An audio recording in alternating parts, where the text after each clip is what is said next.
Bueno, muchísimas gracias. Voy a darla de acá, si me estoy un poquito más cerca de ustedes. Les agradezco muchísimo la invitación, les agradezco a Mónica, a Gabriela, pero sobre todo a Rocío, que tuvo una paciencia y un empeño destacable para que esta jornada y para que yo pudiera acompañarlos.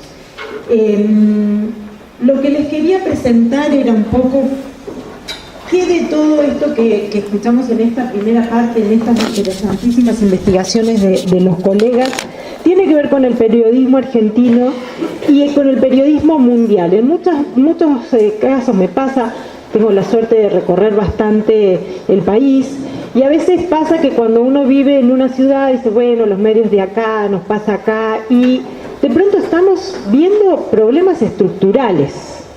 Sí, hay una frase hermosa de Ulrich Beck que dice que vivimos en una época donde se le pide soluciones particulares a problemas sistémicos.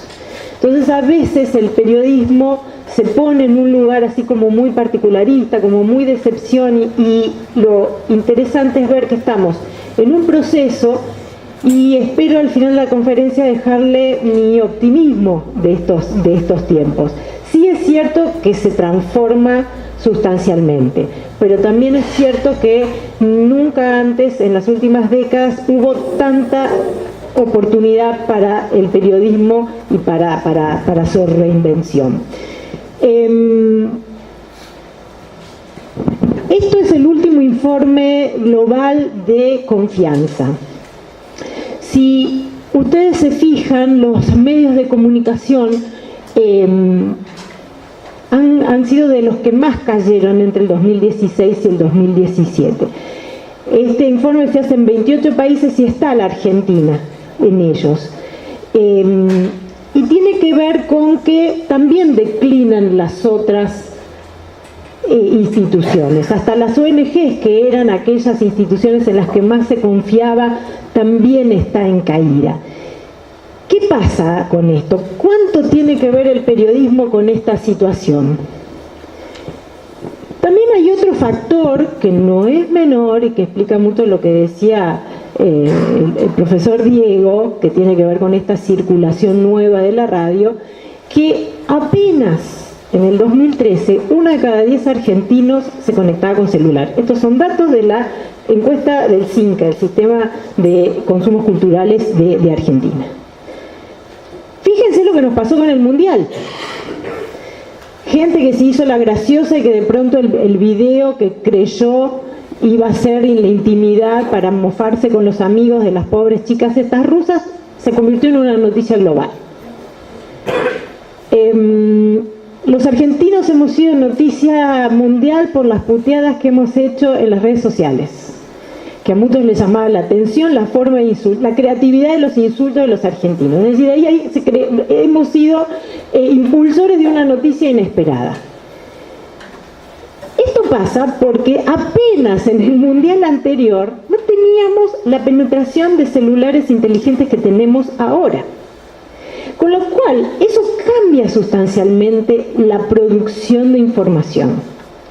Ya no está solo en manos de los medios de comunicación, con un agravante, que es que si se fijan, el consumo de medios es de las cosas que menos hacemos con el celular. Entonces tampoco podemos pensar que el periodismo digital va a ser el camino. Y ahí también hay otro dato a tener en cuenta. Otra cosa que también tiene que ver es la caída de lectura de los diarios. Esto también es de la encuesta nacional de consumos culturales, que además se repitió más o menos en la misma entrevista de las ediciones anteriores, con lo cual podemos ver una evolución. El 73% leía diarios en el 2013, pero ya cayó casi a la mitad. Ahora, la gente que lee los diarios todos los días es 1 de cada 10, tanto en el 2013 como en el 2017. Es decir, que la sociedad, en nuestras sociedades latinoamericanas, el grupo informado siempre ha sido el minoritario. Esto, bien mirado, es una inmensa oportunidad para reinventar un periodismo sabiendo que ese anterior que veníamos haciendo ya no estaba funcionando más allá de la tecnología. El año pasado fue un año bastante choqueante, el anterior en realidad, el 2016, porque muchas de estas hipótesis de lo que podía llegar a ser los medios se derrumbaron con, por ejemplo, el caso del plebiscito de Colombia, en donde todos los medios, la CNN y Telesur, ¿sí?, festejaban la firma del plebiscito de paz. Cuando se le preguntó a la población dijo no. Lo mismo pasó con Mr. Trump. 27 diarios a uno ridiculizaban a Trump y estaban a favor de Hillary Clinton. Sin embargo, ya sabemos qué pasó en las elecciones, en el Brexit, en muchas otras elecciones, donde había un indicador de comportamiento diferente. ¿Sí? Si ustedes ponen eso, Who Voters Are Watching on YouTube, eso está todavía está disponible en la red. Es un trabajo de graficación de la información que hizo Google Trends sobre qué videos de qué candidatos estaban viendo los americanos todo el año que duraron las elecciones. Si ustedes cliquean en ese botoncito, van a ver cómo a lo largo del año en los videos de YouTube el interés de la población, más allá de lo que decían los medios, iban volcándose al candidato que después terminó ganando las elecciones. Es decir, que ahí teníamos un comportamiento en demanda de información distinto a la oferta de información de los medios. Y acá nos agarró la primera crisis, ¿no?, que derivó en esta cuestión de qué nos está pasando con la información, y empezaron las denuncias de las fake news. Vieron que este año fue el gran divorcio, ¿sí?, que todo Cambridge Analytica y la intervención en esa elección, cuando en realidad lo que pasó fue que el 4 de enero Mark Zuckerberg le dijo a los medios: no publiquen más en Facebook porque me están ahuyentando las audiencias. Entonces, primer dato del divorcio, le dijo: no te quiero más. Y los medios dijeron: ah, sí, no me querés más, pero vos manipulás, pero vos estás haciendo esto, y yo me acuerdo que vos en 2016 hiciste esto, lo otro. ¿Sí? Crisis matrimonial, si quieren. Pero lo que sí es cierto que el indicador era que la información, digamos, cuando los medios podían publicar sus noticias en Facebook, no eran lo que la gente cliqueaba. El abuso de la información institucional en Facebook alejaba a la ciudadanía, pero no por eso significa que la ciudadanía no estaba interesada en la información. Este dato es del Latino Barómetro. No sé si lo conocen, es una encuesta continental que se hace en todos los países de Latinoamérica. Yo junté los datos en los sucesivos informes, que son esos del 96 al 2016, algunos años se le preguntaba a la gente cómo se informa de los asuntos políticos. ¿Qué pueden ver? ¿No? El azulito es el año 96 y el último azulito es el más grisecito, es el 2016. ¿Qué pasó en estos 20 años en el menú informativo de los latinoamericanos? ¿Qué pueden ver ahí?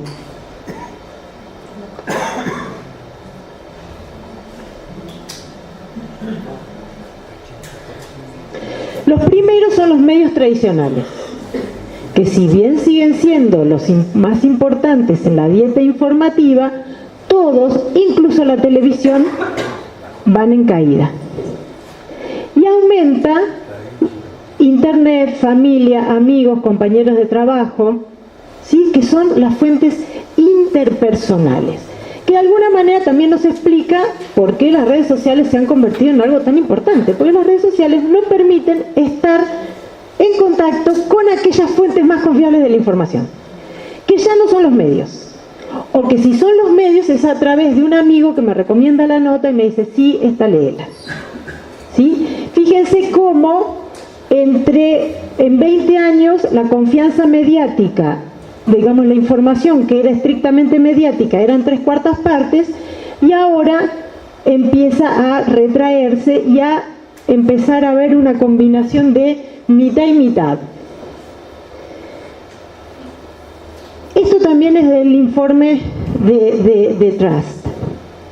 El problema con la información no son este 25% que consume información, que como habíamos visto los consumidores intensivos de información en Latinoamérica son entre el 15 y el 18%, ni en el 25% que tuiteamos, que discutimos en Twitter, que estamos intensamente informados, dentro de que seguramente somos los que estamos más acá, ¿no?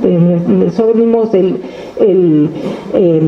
grupo que consumimos y replicamos notas.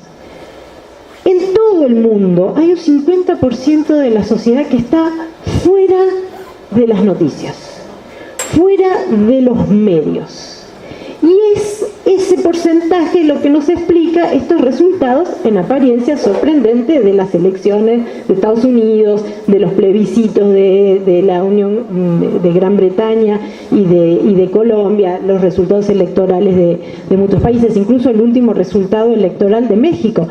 Hasta el mismo domingo, las notas que hablaban de López Obrador eran súper negativas. La campaña en las redes contra López Obrador era tremenda, sin embargo ¿no? Y mucho tiene que ver la participación de la juventud, de los millennials, que contrariamente a lo que creen muchos padres que están perdiendo el tiempo con el telefonito, están generando un nuevo tipo de información, ¿sí? Y acá hay otra oportunidad, que es que esta polémica de las noticias falsas también tiene que ver con esa suspicacia que nos genera la información, incluso la información que vemos en los medios. Nosotros llevamos muchos años discutiendo la actitud crítica que hay que tener en los medios, con lo cual no hace falta que sea una falsa noticia para poner dentro de la manta de fake news incluso la información de los medios tradicionales.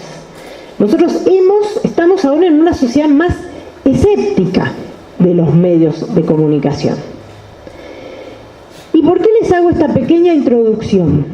Porque este mundo de las fake news, de los medios en caída, de la pérdida de confianza generalizada, es el mundo que necesita periodistas.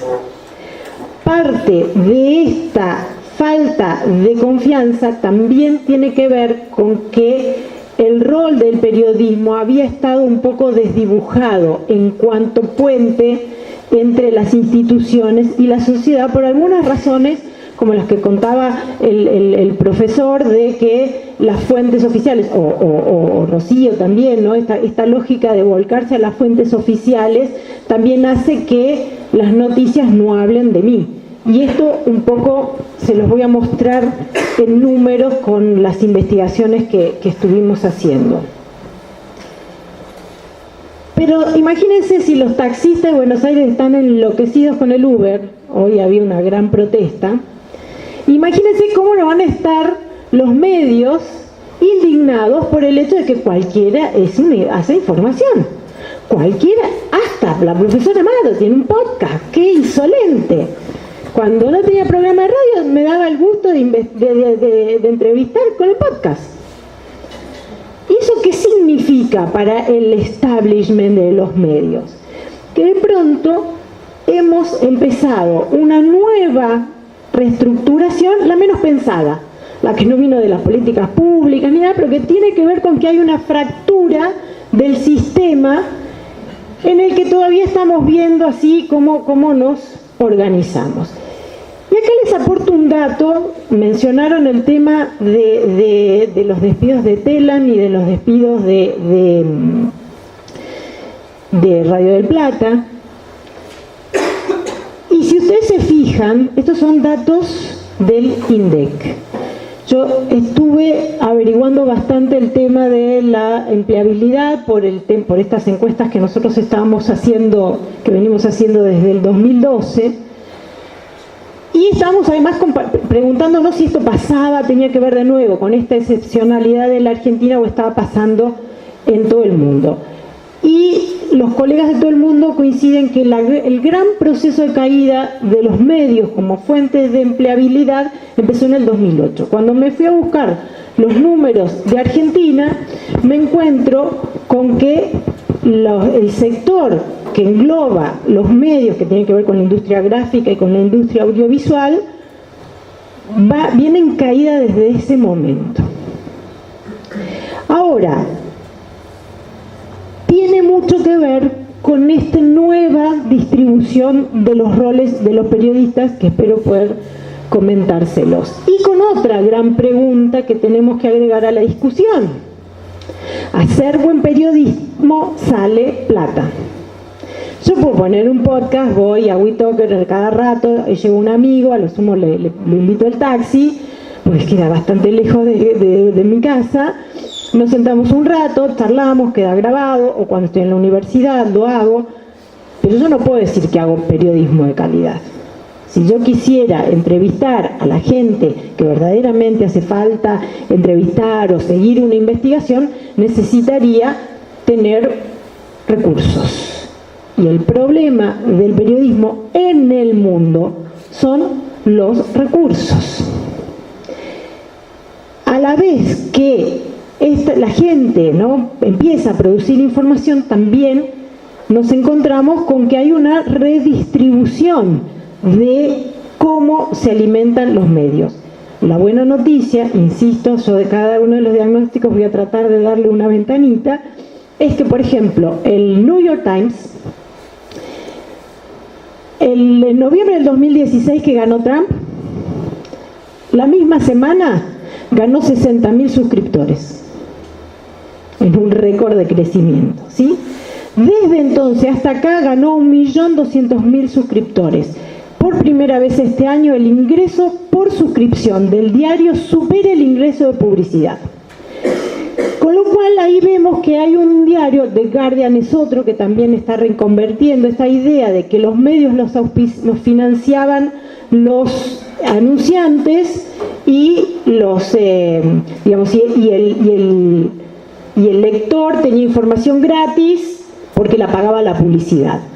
Nosotros estuvimos viendo todos estos años además que la publicidad paga también condiciona mucho la calidad del periodismo. O sea, en vez de propiciar a veces el anunciante recorta la información que puede tratar el periodista. Con lo cual, esta idea de suscriptores pagando por la información, por información de calidad, empieza a plantearse como un nuevo esquema de negocios. Ahora, de nuevo, tenemos que mirarnos y ver cuántos de nuestros medios pueden reconvertirse. Cuánto en un mercado no acostumbrado a este tipo de pago por la información de calidad puede admitirlo. Y si no es así, ¿quién va a pagar el sueldo de los periodistas? Todos los diarios hoy están en esta idea de cómprenos. Ahora, no todos lo consiguen. Y es paradójico porque la misma encuesta de Argentina nos muestra que en promedio los argentinos gastamos bastante plata en conexiones, pero no tanto en suscripciones. O sea, pagamos para estar conectados, porque además es muy caro, pero todavía no pagamos para servicios de contenido. Exceptuando ahora, ¿no?, con el tema de la música, con el tema de las series, con lo cual también ahí empezamos con una generación que empezó a entender que para ver buenas películas no alcanza YouTube, ¿sí? O para ver series específicas, por ahí hay que abonarse, que son además otro esquema de negocio, pues son abonos más chicos de los que conocíamos, pero con posibilidad de acceso.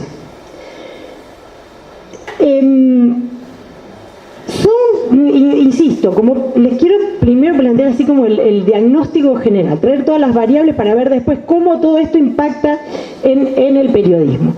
Pero lo que sí, estos años que llevo estudiando a los periodistas, es que a veces hablamos de periodismo como si fuera aquella, la primera de las estatuas, y muchas veces el periodismo es este gatito. Es decir, es el eslabón más débil de todo el sistema de la información. Y a veces criticamos a los periodistas, pensamos que replican gacetillas porque son unos vagos, y en realidad a veces es lo que se pueden hacer. ¿Saben cuántas son las noticias que produce de media un periodista latinoamericano por semana? ¿Cuántas noticias produce un periodista latinoamericano por semana? La encuesta la hicimos en 2012-2014. Digan cifras. 50. 50, 10, 15, ¿quién da más? 35, 33 es la Argentina. La media de notas que produce un periodismo argentino por semana es 33. 4 por día. La latinoamericana es un poquito más modesta, pero igual es altísima, que es 25. En Argentina solo el 3% de los periodistas produce una nota por semana. Un periodista del New York Times publica una nota cada 10 días.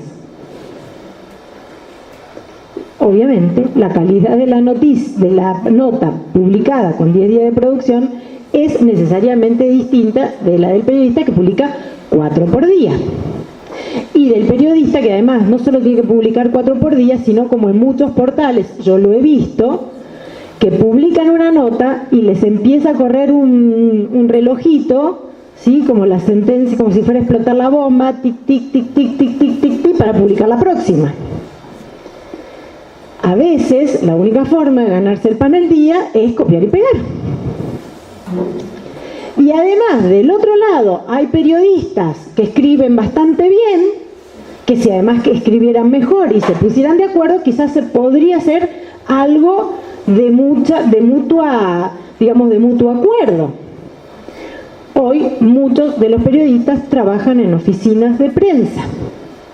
Y ahí nos planteamos otra cuestión. Las oficinas de prensa no son solo las oficinas de prensa de un gobierno que nos cae mal o las oficinas de prensa de una empresa multinacional antipática. A veces son las oficinas de prensa de las universidades. A veces son las oficinas de prensa de institutos de investigación, de ONGs que tienen el conocimiento específico de un tema que no hay forma que un periodista lo pueda hacer. Las estadísticas nos muestran en los países que las miden, por ejemplo en España o en Estados Unidos, que hoy 3 de cada 1 periodista ya trabaja en otros espacios de producción de contenido, que no necesariamente son las oficinas de prensa. Hoy muchas de estas nuevas organizaciones, Uber, TripAdvisor, Uber mismo, producen contenidos. Y son contenidos informativos porque son para orientar a su comunidad. Y esos contenidos informativos los producen los periodistas. La pregunta que nosotros estamos recién empezando a hacernos es: ¿qué define a un periodista? La posibilidad de producir información, eso es lo que dice la ley, que es de 1948 y que nunca todavía nos pusimos a pensar si la tenemos que modificar. Pero aún así es una ley que dice que es una persona que produce contenido, no dice que trabaja para medios. La calidad periodística ¿solo se le debería exigir al que trabaja en el medio o el que provee el contenido de fuente no debería responder a parámetros de ética, de transparencia y de calidad informativa? La Asociación de Periodistas de Alemania, por ejemplo, lo resolvió hace 50 años y pide a sus socios que suscriban un código de ética, trabajen en oficinas de prensa, en productoras de contenido o en medios. El código de ética de los periodistas alemanes es para todo el que produzca contenido, por ejemplo.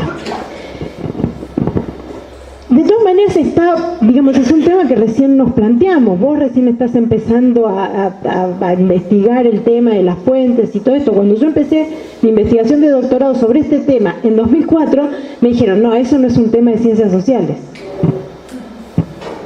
Y yo decía, pero esto está pasando hace 40 años, hay estudios que dicen hace 40 años, no, bueno, pero no, ¿y cómo lo encuadrás? Tuve la suerte que el Liceo Verón me aceptó la dirección, entonces yo dije, bueno, si el Liceo Verón me aceptó, pude lograr que me tomaran el tema.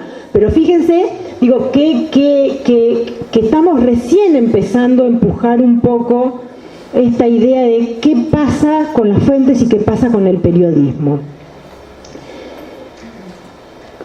Otra cuestión, y esto es, yo les voy a presentar los resultados de dos investigaciones que estuvimos haciendo como parte de dos grupos globales.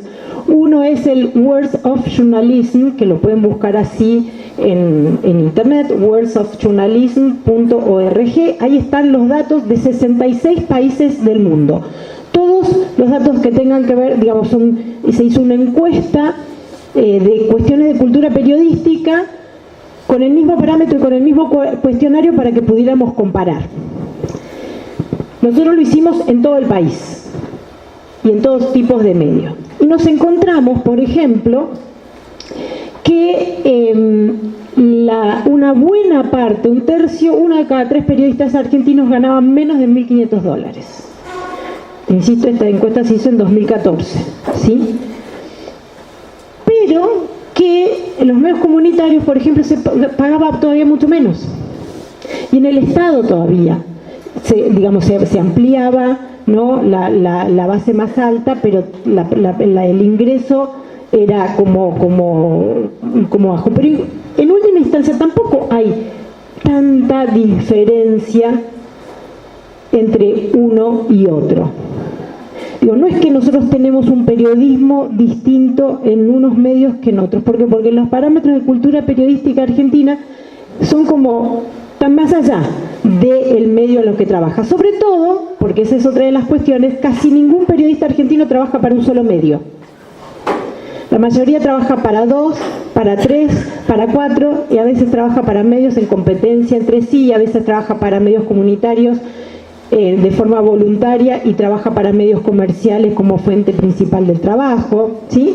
Con lo cual también ahí empezamos a ver que las influencias se nos van diluyendo, porque una persona que trabaja para un medio comercial y después trabaja para un medio universitario, la cobertura tiene influencia en un lado, no tiene influencia en el otro, usa más gacetillas en un medio y en el otro no, o hace el mismo tipo de periodismo. La constatación más digamos que más nos llamó la atención es que, si se fijan, cuando nosotros le preguntábamos la libertad editorial que percibían los periodistas argentinos, decían que era muy alta. Y ahí casi nos equiparan a los países nórdicos en la libertad percibida por el periodista. Mucho menos en las influencias económicas. Cuando se preguntaba, y esto, insisto, no era, pueden ver el detalle de cómo se hizo la encuesta, no es que se le preguntaba, che, ¿a vos te influyen las variables económicas? No. Se hacían diversos tipos de preguntas que tenían que ver con la influencia de la publicidad, la influencia de los dueños de los medios, el tipo de contacto que tenía con el departamento comercial. O sea, se le hacía una serie de no menos de 8 preguntas de distinto tipo en distintos momentos de la entrevista, y después se agregaban para decir esto es variable de autonomía editorial o autonomía económica. Pero donde empezaba a haber más percepción de influencia era en lo político y no tanto en lo económico, que también es una variable que de pronto, si se fijan, los países que están en naranjado tienen que ver con África y con el sudeste asiático. Y ahí fue también una de las primeras cuestiones. Esto, como les decía, es un trabajo que fue mucho tiempo, nos juntamos a trabajar además en convenciones donde discutíamos, y la primera vez que me invitaron, me sentaron en Australia al baño, y yo dije, bueno, es por orden alfabético, que bien, empezamos, pero después está Tanzania, Indonesia, Malasia, y yo decía, no, a ver, no empiezan con A. ¿Por qué me sientan en una mesa con Malasia, Tanzania, que ni siquiera sé dónde quedan? Y tenía que ver con que nuestro periodismo se parece mucho al periodismo que se ejerce en esos países, en lo que tenía que ver con las presiones económicas, en lo que tenía que ver con las presiones políticas, en lo que tenía que ver con los recursos disponibles, en lo que tenía que ver que también éramos países que salíamos hace poco de sistemas autoritarios, entonces la matriz autoritaria queda durante mucho tiempo en el periodismo. Digo, con todo esto les estoy mostrando un montón de factores que yo ni tenía en cuenta cuando empecé a hacer la investigación, porque venía leyendo autores que no hablaban del periodismo de la Argentina, hablaban del periodismo del mundo. Y fíjense que nosotros no coincidimos en ningún colorcito con España, no coincidimos casi en ningún colorcito con otros países de Latinoamérica, y de ninguna manera con Estados Unidos. ¿Y de dónde son los autores que leemos? ¿Ustedes leyeron alguna vez un autor de Malasia? ¿De Tanzania? Y ahí es donde nosotros empezamos a encontrar recurrencias. Con lo cual, hay también esta idea, ¿no?, del periodismo como cuarto poder, que es una lógica del periodismo occidental. A nosotros no nos sirve, porque nunca tuvimos ese tipo de periodismo. Ahora, fíjense que acá también nos equiparamos, nos acercamos en el amarillo y el naranja a Europa del Este, que también tienen que ver con procesos parecidos. Entonces, ¿qué nos pasa con este periodismo que no es ya convocado para hablar con las fuentes? Esto que ustedes contaban que pasaba con el intendente, pasa en todas partes del mundo. ¿En qué país es esa? ¿De qué país es esa foto?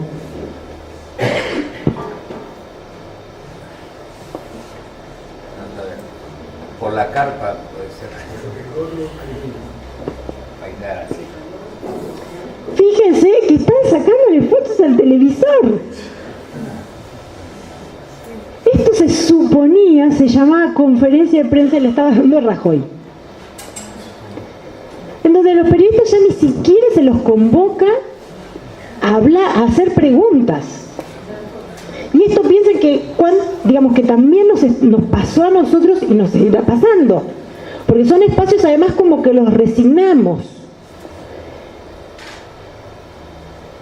Y esto tiene que ver además ya con la otra de las investigaciones que nosotros le hicimos con, esto ya no 66 países, sino con 30 países, que tiene que ver con qué modelo de periodismo.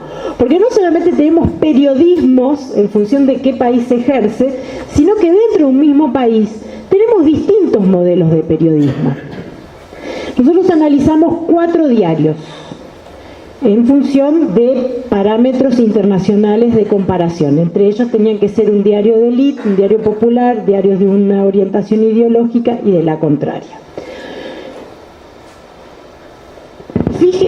Eso, digamos, estadísticamente es la presencia del modelo en las noticias, la presencia de un modelo vigilante, que es el periodismo de investigación. ¿Dónde estaba el que estábamos hablando de periodismo de investigación? ¿Se quedó? Se fue.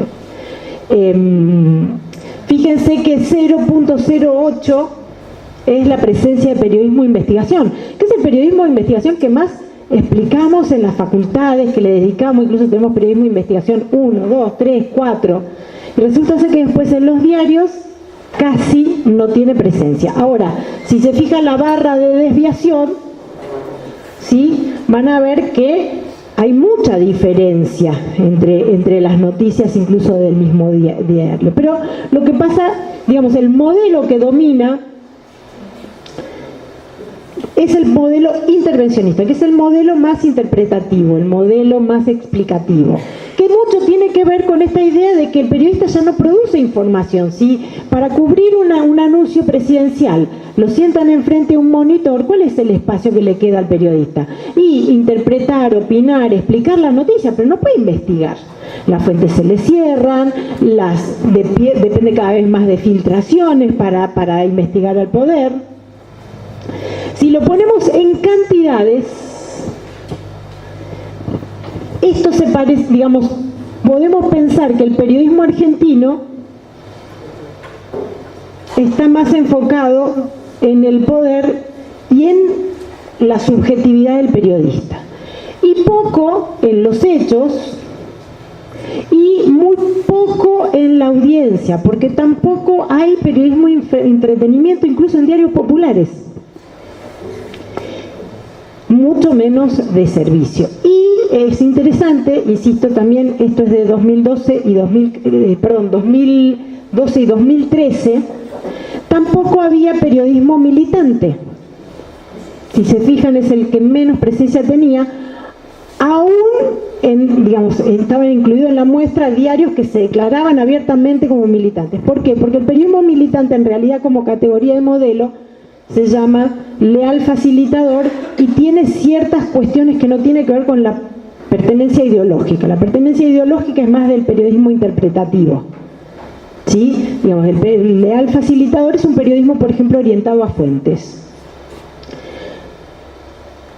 Ahora, ¿cómo se ve el periodismo interpretativo? Esto es una pregunta-respuesta. La pregunta dice, es una pregunta a randazo: Florencio, al final me gustaría concentrarnos. Vos decías recién que la gente quiere, necesita creer. Nietzsche decía que el ser humano soporta cualquier cosa, menos que no haya un fin, que lo que esté haciendo no sea para algo. Entonces uno ve que la sociedad de repente se ilusiona con Menem, de repente la sociedad se ilusiona con Kirchner, y así sigue 20 líneas más para que el entrevistado le responda sí.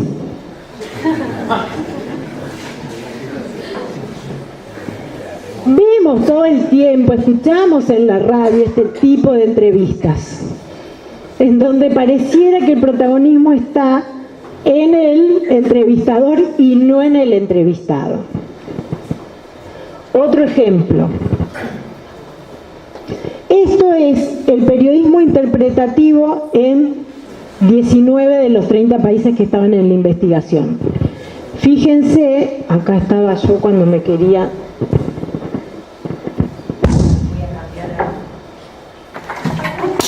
Perdón, no pasa nada. Era lo que quería evitar.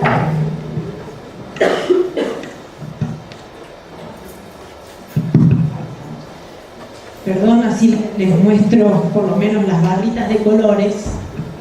¿Sí? El periodismo argentino, el periodismo interpretativo en Argentina. Es decir, es un modelo con alta presencia en Argentina y alta presencia en Estados Unidos, en Polonia y en Hungría.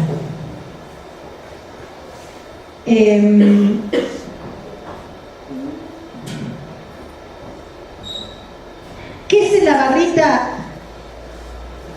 violeta, que es la que tenemos liderazgo mundial? En adjetivos. Periodismo argentino es el que más usa adjetivos para calificar todo. Entonces también nos preguntábamos si mucha de esa libertad que decía que tenían los periodistas era por la libertad de ponerle el adjetivo. ¿Sí? Fíjense, Brasil, Ecuador, que tienen la mitad de presencia, quiero decir, por poner países con los que podríamos sentir alguna afinidad. ¿Y esto qué nos plantea? Hoy el periodista, más que en un newsroom, como decía antes, el newsroom como idea de cuarto de noticias, cuarto donde se recibían los cables, donde se llamaban las fuentes, donde había reuniones de redacción, entonces los periodistas se juntaban y había un editor que bajaba línea y entonces eso podía decir y no hagas esto y hacer lo otro. Hoy esa idea de newsroom ya no existe, incluso porque cuando hay newsroom, si ustedes por ejemplo entran a la redacción de Infobae, que es el portal además más leído de la Argentina, el último informe del Instituto Reuters lo dice.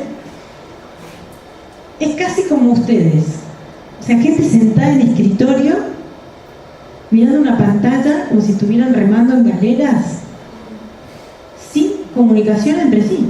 Que se sientan, producen la cantidad de notas que tienen que hacer y salen. No existe esta idea de la redacción como espacio de transmisión. Puede haber gente que no se conoce en una misma redacción. Pero sí aparece esta idea del classroom, ¿sí? Así como todos tenemos en la nube, también las noticias y la redacción se fue a la nube. Y el periodista consulta a otros medios de comunicación, consulta a periodistas y corresponsales colaboradores, recibe información de algunas agencias de noticias, pero sobre todo recibe información de oficinas de prensa y de agencias informativas de relaciones públicas. Yo no sé, creo que Wikipedia volvió a darnos sus servicios hoy porque nos salió la ley esta que había motivado la queja, con lo cual pongan agencias de noticias y van a ver que en el listado que reúne Wikipedia, la mitad de las agencias de noticias son agencias de relaciones públicas, que ya se encargan de producir información, pero ya no para todos, sino para sus clientes. Esa es la única diferencia, ¿sí? Que produce información para sus abonados, de sus abonados, pero esa información es gratis. En cambio, el esquema de las agencias de prensa tradicionales es producen información de todo para sus abonados, ¿sí? Todavía hay una de todo para todos, es una vigencia. Claro, es obvio que cuando dependemos de agencias de relaciones públicas vamos a tener en dos diarios, en supuestamente competencias, en la misma noticia de que el boom de los perrijos.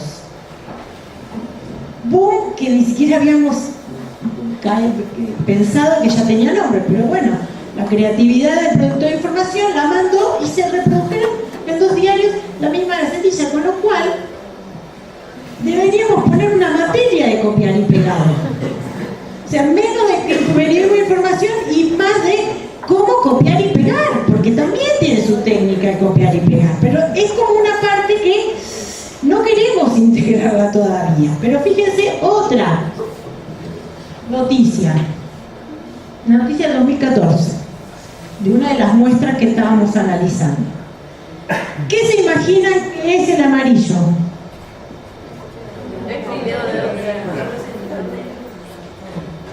¿Cuál es la presencia del periodista? Los conectores. Entonces, después, ¿sí?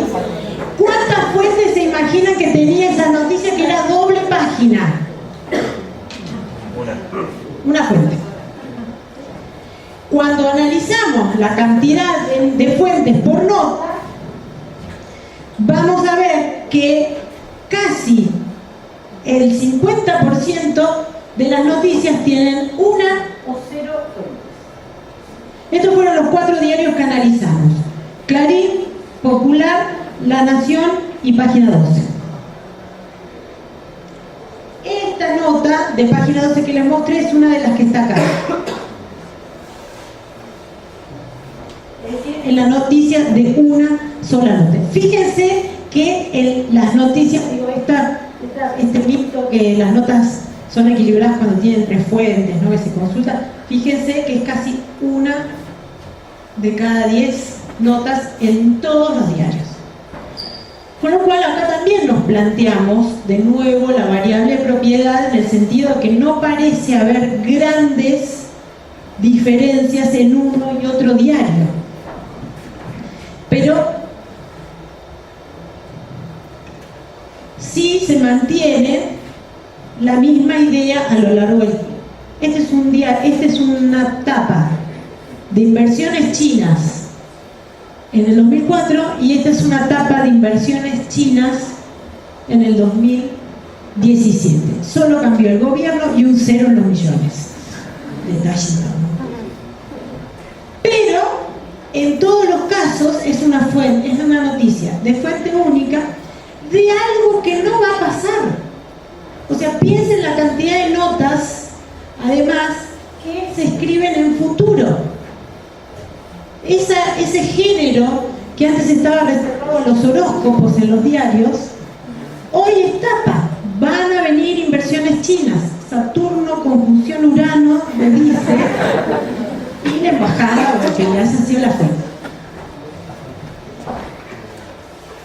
Y entonces, para relacionarlo con el tema que me invitó a Rocío a charlar, me parece que esto es un tuit que copié por ahí de la tuitería, que decía: el problema de lo público es que los ciudadanos piensan que es gratis y los políticos que es suyo. Y si esto le ponemos información pública, creo que funciona igual.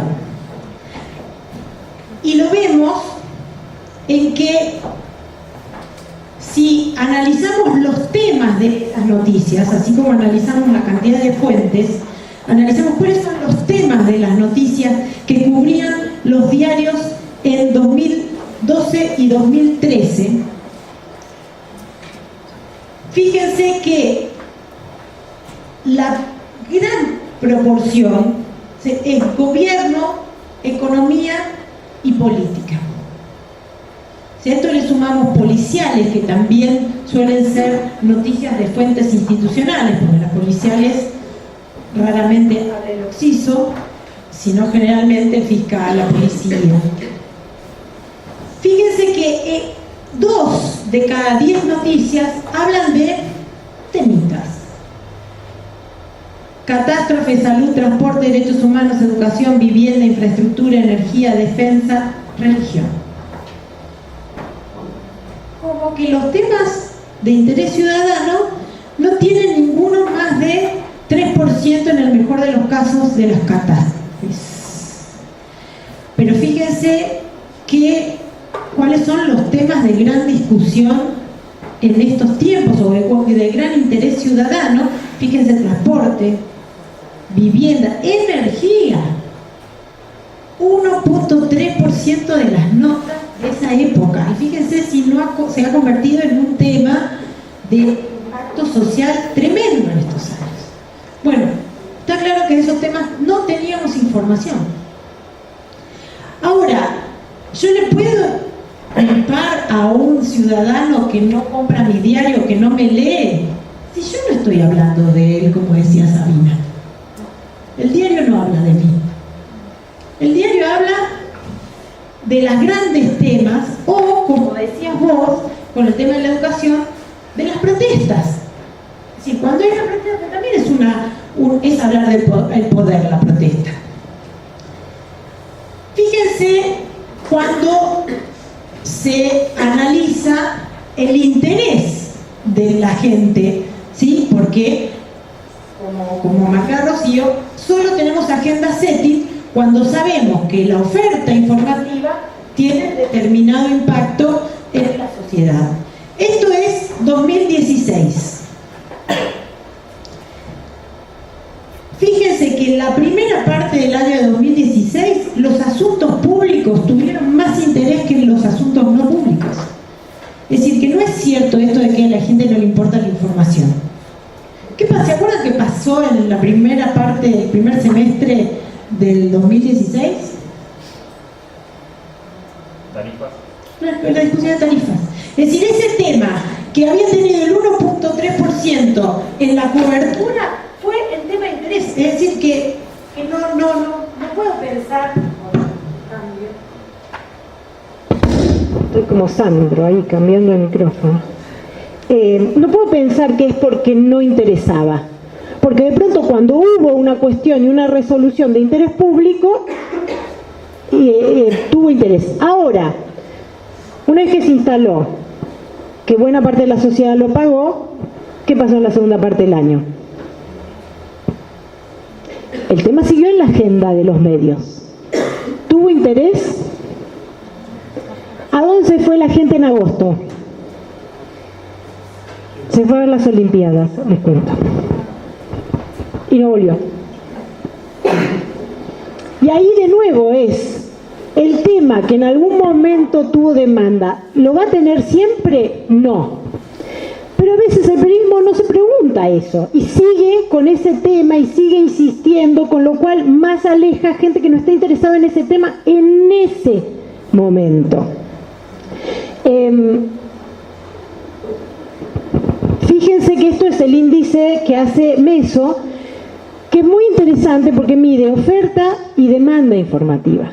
Y van a ver que nunca coincide, son muy pocos medios en cual la oferta informativa coincide con la demanda. Por eso a veces estudiar solo las noticias no alcanza para entender qué pasa con los públicos, porque lo que nos encontramos es medios que no tienen lectores. De nuevo, si yo me fijo además qué proporción tienen esa una única fuente, vamos a ver que el 35% de las notas son fuentes políticas.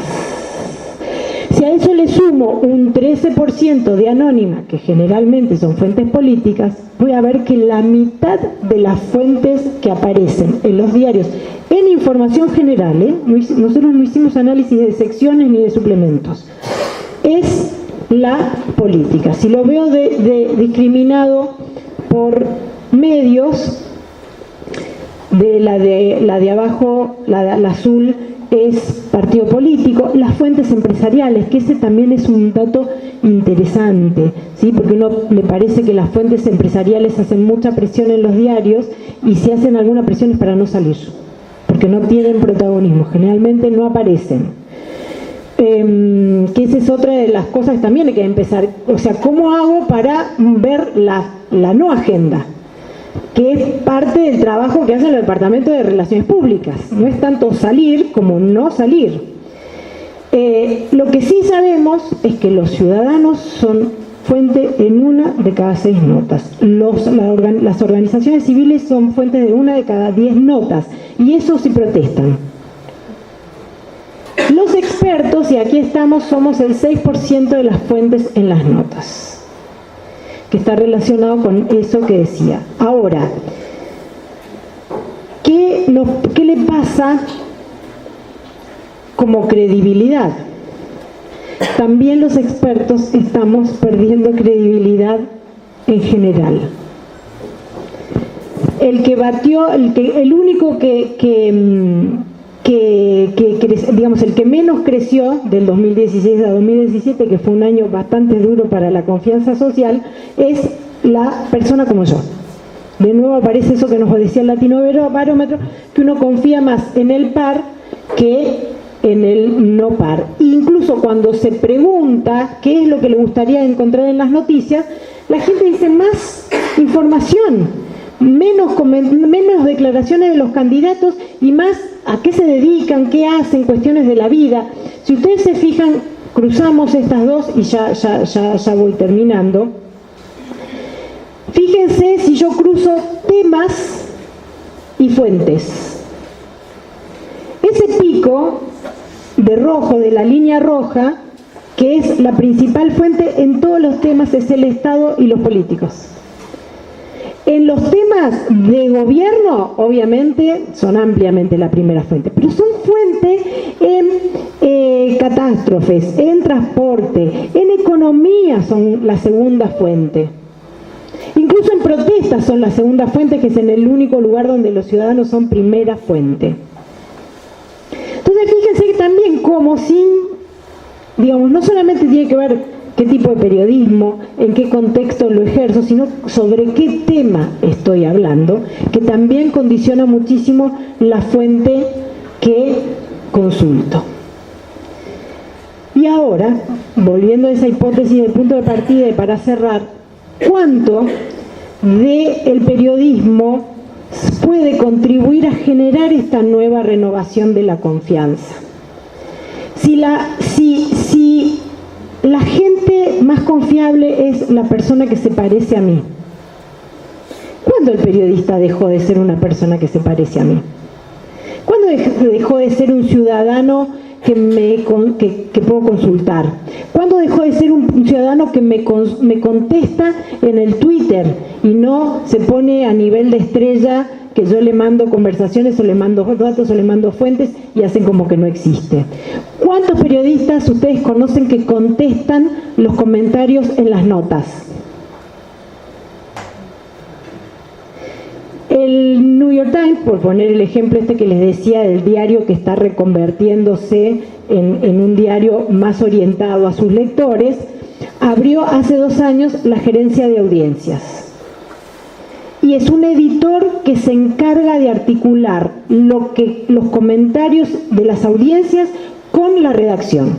Porque descubrieron que ahí había mucho para reforzar la confiabilidad del diario, muchas correcciones necesarias que eran incluso hasta más ágiles que la del Consejo de Ética, porque la gente enseguida decía, no, miren, ese no es el dato, ese no es el nombre está mal escrito, no es en esa escuela, también pasó esto en otra escuela. Es decir, que cuando se integra la comunidad, y ahora las redes sociales lo permiten, el periodismo refuerza su vínculo, pero ¿cuánto de ese vínculo con la sociedad nosotros estamos integrándolo en nuestra currícula?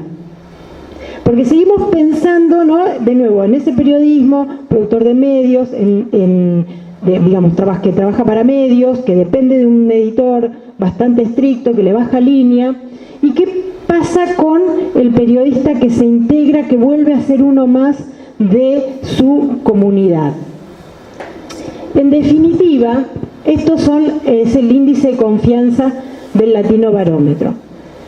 Si yo intento explicar la pérdida de confianza de los medios con las fuentes que usa y los temas que se ocupa, me doy cuenta que no está desarticulado el hecho de que las instituciones de menos credibilidad son aquellas a las cuales le dedica más espacio a los medios. Y de pronto sabemos muy poco yo no dejo de sorprenderme que lejos la institución de más credibilidad en Latinoamérica sea la Iglesia. No parecería por lo que leemos en los diarios. Y sin embargo ahí hay un fenómeno social que no estamos entendiendo.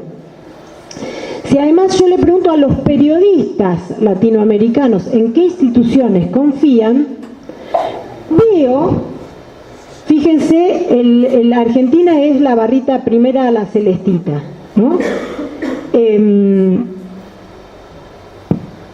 Los medios, los periodistas, cuando le preguntamos en qué confían sobre todo en los medios. Después, los militares. Periodistas de Argentina, Brasil, Chile, Ecuador, Salvador, México. Después, en el gobierno. En el sistema judicial, en la policía confían mucho los de Chile y los de El Salvador, pero nada los de Argentina y los de Brasil. En los sindicatos, fíjense que es que tiene una media de 13%. En los partidos políticos, que se supone que son nuestras principales fuentes. Entonces la pregunta, si yo veo esto es solo la barrita de Argentina. Lo que me encuentro es no solamente un periodismo que está debilitado, que tiene la amenaza de los despidos, que tiene muchos problemas en su cabeza, sino que se dedica a informar de fuentes a las que no le cree nada. Nosotros tenemos el récord mundial de falta de credibilidad en el Congreso. De los 66 países, Argentina es la que menos cree en el Congreso, que se suponía era la base de la democracia. Esto intenta ser optimismo catastrófico. Digo, creo que el periodismo tiene una inmensa oportunidad y tiene las herramientas tecnológicas a su alcance para generar nuevos vínculos con la sociedad. Está lleno de ejemplos de medios que dieron ese cambio, que se orientaron a los lectores y que les está yendo bien. Incluso grandes medios que dejaron el esquema tradicional que tenían para un esquema de cercanía, para un esquema, por ejemplo, el Washington Post está incorporando los podcasts de Atlantic, son excelentes empezaron a integrar el multimedia, pero para hablar con cuestiones muy específicas de la comunidad, porque no es podcast para todo. No voy a hacer un podcast para hacer un comentario interpretativo, pero sí puede ser una forma de tener un testimonio de territorio. Aquí estos datos que les dejé están todos en ese libro que se puede bajar ahí de internet, está en PDF, les dejé los datos. Obviamente me encantará conversar con ustedes, pero como les decía al principio, creo que hay una inmensa, un inmenso optimismo para un periodismo que intente ser social, pero no en el sentido por ahí cívico, ¿no? De periodismo cívico, del ciudadano haciendo periodismo, no, sino de un periodismo que ayude a articular tanta información que tenemos ahora en circulación, que la ordene, que la verifique y que gane en este contexto de incertidumbre, de poca confianza, de nuevo ese vínculo de cercanía que tenía con su comunidad. Gracias.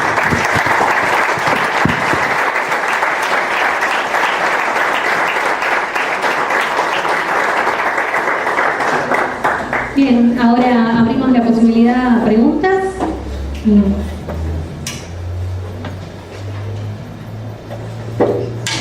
¿Alguien?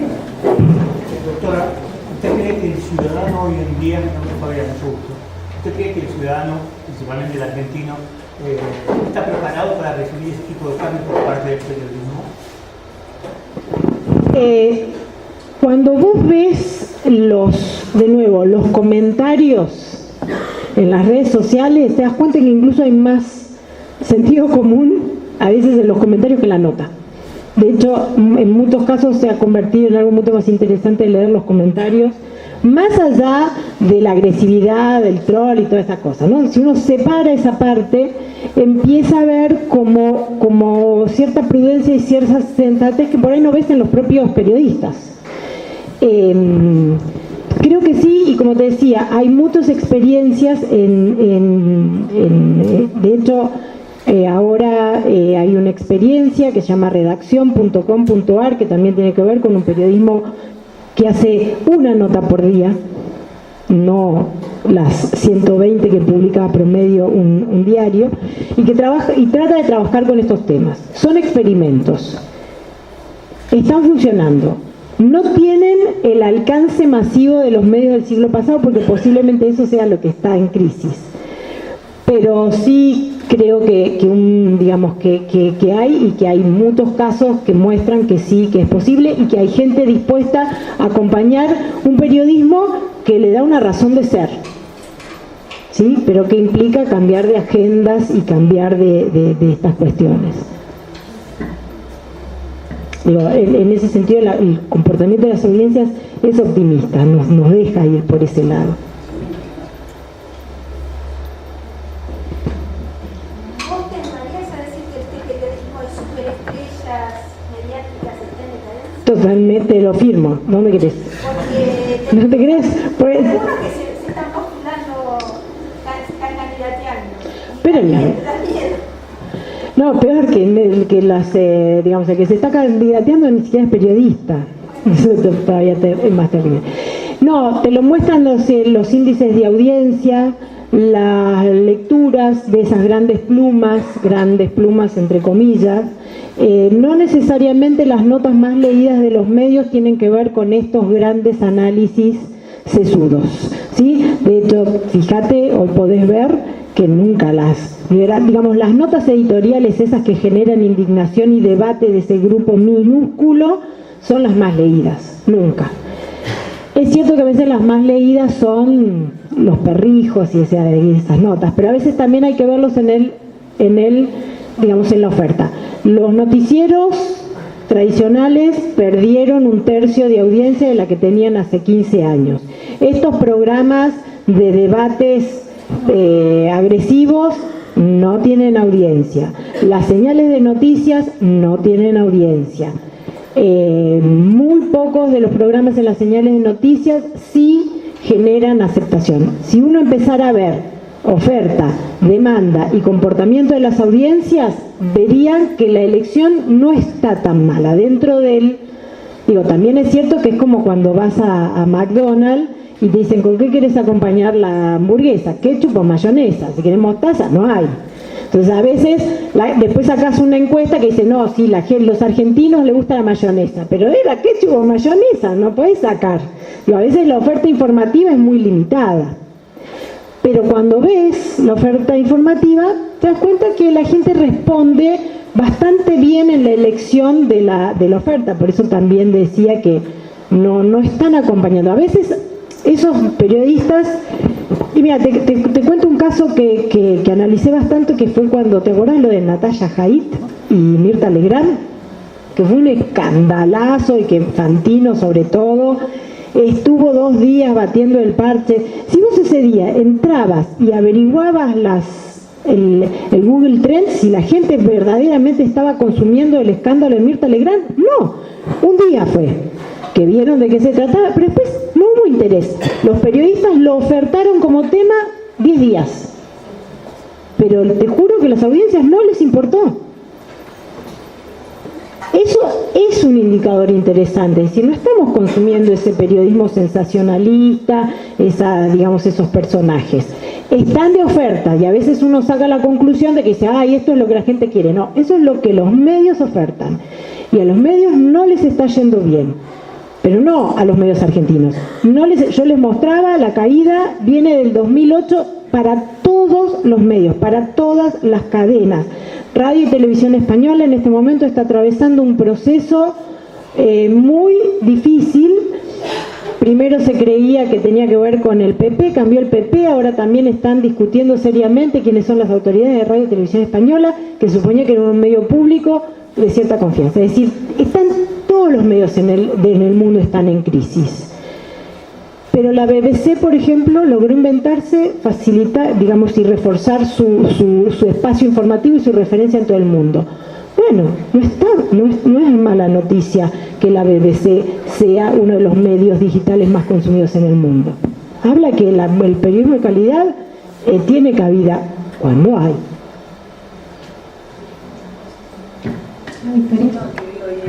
Pero ¿por qué Infobae es el medio más leído en la Argentina? Que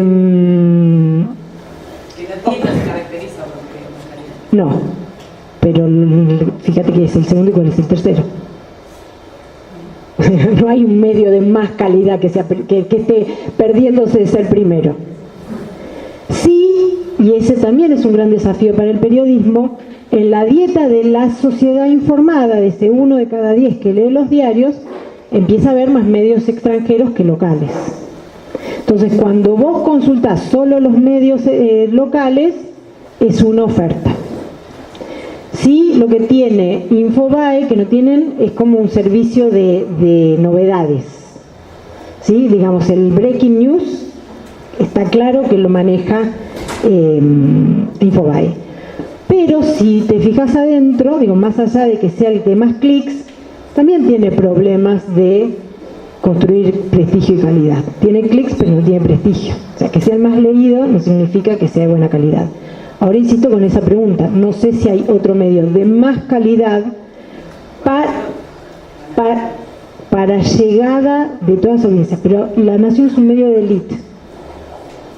Es un medio, Infobae tiene esta mezcla de portal de noticias bastante popular, muy sencillo, digamos, justamente lo que uno le echa de falta a Infobae es que son muy simplonas, y bueno, pero eso lo hace popular. Y ahí también el número de... La excusa del empresariado es, bueno, pero esto vende, la gente está haciendo clics en el diario del País, siempre las noticias con más clics eran las que tenían en el título la palabra sexo. Entonces hay que escribir de sexo, porque a la gente, o hay que, era un poco el chiste de, o hay que buscarle la vuelta para que la noticia tenga, aunque no tenga nada que ver, que incluya esa palabra clave para que... Bueno, es que también ahí tenés otra cuestión que es interesante que apareciera, pero el clic es el residuo del sistema de audiencias. El clic es el volumen. Los medios del siglo XX se medían por volumen, se medían por ventas, se medían por rating. ¿Por qué? Por esto que te decía, porque yo le vendía a un anunciante esa cantidad de clics. Infobae se basa en anunciantes, es un medio abierto, con lo cual necesita conseguir clics. Para eso necesita poner un montón de noticias que tengan sexo en el clic. Ahora, la noticia, ahora y lo podés medir en tiempo real, el clic no tiene más que segundos. Entonces, ya ves que esos segundos no alcanzan ni para leer el título de la nota. Entonces, haces clic, te aparece el banner y listo, el negocio de Haddad está solucionado. Ahora, si Haddad tuviera que hacer su medio de suscripción, seguramente estaría en problemas. Porque nada de lo que ofrece ahí no lo puedes encontrar en otro lado, fácilmente. Entonces, eso lo que te muestra es que es un medio de volumen, pero no de valor. Valor es la nueva clave del siglo XXI. Y valor significa que vos podés ser un medio de alcance limitado, pero con una comunidad lo suficientemente fuerte como para que te sustente, que te dé independencia y que sea prestigiosa. Ahora también es cambiar el chip. Por ahí uno tiene que trabajar en un periodismo especializado, temático, de nicho, de núcleo, y ahí se te terminó ese sueño de la celebridad mediática, pero que también tiene que ver con otra época. Insisto, nunca es una única variable. Y mucho tiene que ver con la oferta, ¿sí? Hay Una pregunta de Navarro, se quedó sin trabajo y ahora, según dice él, vive de las suscripciones. Bueno, por eso te digo, ahí tenés un nicho de gente que sí lo banca a muerte. Hace periodismo de calidad, hace periodismo de nicho. ¿Sí? A su grupo, de hecho, también hay muchos portales de noticias falsas. ¿En qué medida? Que cliqueas y el título nunca tiene que ver con el contenido de la nota. Ahora, esos portales sirven para poner avisos. Si vos te fijás incluso en medios de calidad, abajo tenés ¿cómo hizo esta mujer para ganar millones en su casa? Esos son anuncios publicitarios que tienen que ver con el volumen. Viste que vos decís, no voy a cliquear, no voy a cliquear, y siempre hay uno que le cliqueás pues decís, son muy tentadores, ¿no? ¿Cómo? Y le ves una foto de una señora viajando en Ferrari, y vos decís, yo quiero. Pero esos son parte de la escoria, y ahí de nuevo nos plantea, ¿y qué quiere ser un periodista? ¿Medio? No. Periodista, digamos, por primera vez en muchas décadas, queda claro que los medios no tienen nada que ver con los periodistas. Y que hay periodistas en comunidad, incluso sin medios. Lo ves, por ejemplo, en ProPublica. ProPublica es el portal de investigación más importante de Estados Unidos. Y no es un medio. Es una ONG que hace periodismo de investigación. Y no es que no hacen periodismo, al contrario, hacen el periodismo clásico y duro, y no es un medio. El consorcio de periodistas. El consorcio de periodistas, exactamente. Y ahí ni siquiera tenés financiamiento. Es un consorcio nada más de colaboración, de ideas. ¿Por qué? Porque los medios apoyan, porque saben que de eso van a obtener prestigio, no clics. Pero vos también tenés que vender prestigio porque necesitas recuperar la confianza, que es lo que se te está diluyendo y es lo que es la base del negocio de la información. Sin información de confianza no hay medios, y creo que ustedes conocen mejor que nadie qué es lo que genera confianza en su comunidad. Lo que pasa es que después, claro, uno empieza a trabajar por un medio y el medio le dice, no, poné sexo, poné bikini, poné Ferrari. Y uno tiene que comer, poner sexo, bikini y Ferrari, pero pues preferiblemente no firmar la nota. Como la nota esa que te mostraba, digo, no estaba firmada, porque no es indigno firmar esa nota. Y ahí de nuevo te diluís. Entonces, creo que hay, ¿no? ese equilibrio. Yo coincido con vos, no es de calidad. Ahora, periodismo de calidad, accesible, interesante, con temas de contenido ciudadano, y como que hay pocos. Me imagino que si apareciera uno. Ahí viene la oportunidad. El suscriptor. Digo, hay que ver cómo sale la experiencia de redacción.com.ar. Yo los invito a que lo sigan, que se fijen, que critican. Ahí hay otro tipo de periodismo. Si funciona, hay esperanzas. Y yo creo que sí que está funcionando. ¿Alguien más? Me gustaría que me comentaras algo sobre el tema de las fake news, las noticias mentirosas que surgieron con Trump, y después lo que pasa con los medios en las redes sociales, del tema este de que Facebook está teniendo sistemas para determinar si noticias son falsas por lo de Trump, y una cosa está pasando últimamente que determina que son falsas noticias que son verdaderas. ¿Cómo se puede resolver eso? ¿Te puedo contestar con una historia? Este año se cumplen 80 años de la primera fake news de la historia, así impactante, que fue la de la Guerra de los Mundos de Orson Welles. Esa fue una fake news, ¿sí? Pero no fue fake news porque la gente se creyó la invención de los marcianos. Fue fake news porque nadie se creyó lo de la invención de los marcianos, y durante 80 años nosotros contamos que había habido histeria colectiva por la emisión de Orson Welles.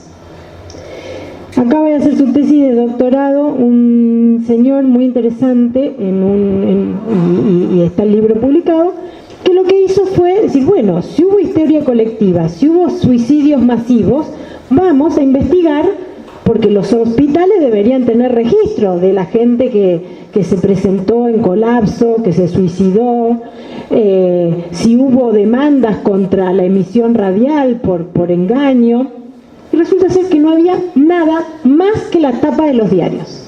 Las tapas de los diarios de los días subsiguientes sí decían histeria colectiva, manipulación de las masas, todo este tipo de cosas que quedó en el mito, ¿sí?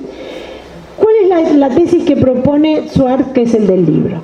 Dice, los diarios estaban en ese momento muy preocupados por la aparición de la radio. Creían que iba a ser un medio que los iba a desbancar. ¿Por qué? Porque penetraba en los hogares gratuitamente, porque tenía esta lógica de la instantaneidad que ellos ya no tenían. En ese momento, para los diarios, especialmente de Nueva York, la radio era una amenaza, y ellos estaban haciendo lobby para que la radio fuera regulada, que derivó en la regulación que tiene la radio norteamericana. Entonces, de alguna manera, presentar la radio como una amenaza fue funcional para esa negociación de ponerle un freno a la radio naciente. Después, como nosotros solemos estudiar la historia desde los diarios como si no hicieran fake news, quedó instalado de que había habido esa histeria colectiva, pero aparentemente no la hubo. De hecho, el estudio de Cantril, que fue el investigador, te dice que solo ocurrió en una proporción mínima de la población. Entonces, la pregunta que se hace Schwartz y que se hacen muchos periodistas en Estados Unidos es si esta histeria de las fake news no es justamente una reacción de los diarios tradicionales, de los medios tradicionales, ante la irrupción de estas nuevas formas de comunicación que son Internet. Siendo que hay mucha gente que ya está prescindiendo de los medios y encontrando otros circuitos de información, ¿cómo no voy a plantear que Internet es una amenaza y que está llena de mentiras? Que es la estrategia de Trump. Lo que hace Trump es decir, no crean nada, pone todo, tira el manto de sospecha en todo, no crean nada, van a leer noticias que dicen que soy un atorrante, pero no crean nada, son todo fake news. Y de pronto nos pusimos a discutir de las fake news. La buena noticia de las fake news es que sí circulan rápido, pero no las lee nadie. O sea, hay ya estudios muy precisos acerca de cuál es el impacto que tienen las fake news en Facebook. Nian es uno de los investigadores más serios en este sentido, y él tiene índices de 0.1% de impacto. Nada. O sea, compartimos mucho, se desparraman rápido, pero en muchos casos no es para decir cree, sino para decir, ¿ves que todos mienten? Entonces es exactamente para lo contrario de lo que suponemos que se hace. El riesgo de la fake news es este escepticismo. Entonces yo creo que ahí es donde tenemos que ser muy prudentes y no ser, digamos, no terminar siendo funcionales a esa discusión, que es debilitar a las noticias. Lo más que nunca tenemos que defender diciendo, sí, hay fake news, pero hay noticias confiables. Digo, tenemos que empezar a trabajar más en eso y no en encerrarnos en esa discusión que es funcional a los medios de siempre y a los Trump que dicen todo miente, que ya también sabemos que tuvimos un poco de eso, ¿sí? El escepticismo generalizado no es un buen contexto de ejercicio del periodismo. Al contrario, el periodismo tiene que trabajar en recuperar la confianza social, porque esa es lo que le va a dar el lugar en la sociedad.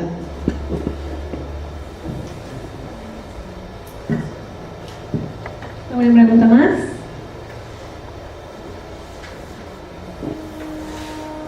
Hablen ahora o callen para siempre.